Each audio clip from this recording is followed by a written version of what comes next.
Lors de la rencontre célébrant le 66e anniversaire de la Journée nationale de la diplomatie marocaine tenue mardi à Rabat, les discussions portaient principalement sur les percées notoires du royaume dans la question du Sahara marocain sous la conduite éclairée du roi Mohamed VI.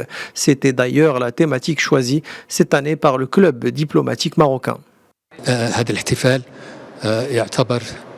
Cette célébration est une habitude et une commémoration du club diplomatique marocain.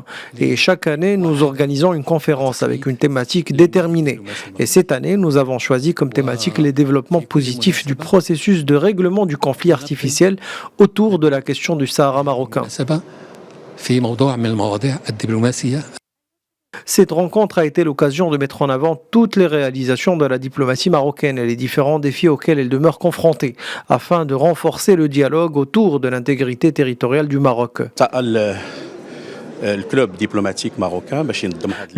diplomatique marocain a tenu cette réunion pour énumérer les réalisations du royaume en ce qui concerne la question du Sahara marocain, mais aussi pour parler des points que la diplomatie marocaine a marqués dernièrement par rapport à l'intégrité territoriale, sans oublier la multiplication des partenaires géopolitiques, le nombre croissant des soutiens portés à notre cause nationale et enfin le développement des régions du Sud. أيضا تنمية الأقاليم الجنوبية. الحديث حول محاور.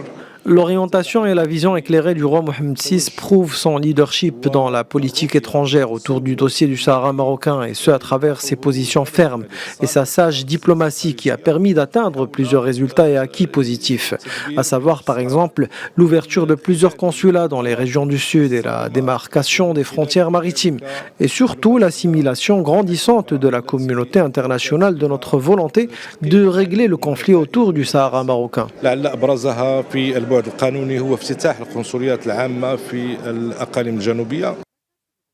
Les percées du royaume dans la question du Sahara sont nombreuses. Les deux dernières en date, la reconnaissance par les États-Unis de la souveraineté pleine et entière du Maroc sur son Sahara, ainsi que le message adressé au roi Mohamed VI par le président du gouvernement espagnol Pedro Sánchez, qui considère l'initiative marocaine d'autonomie comme la base la plus sérieuse, réaliste et crédible pour la résolution du différend au sujet du Sahara marocain.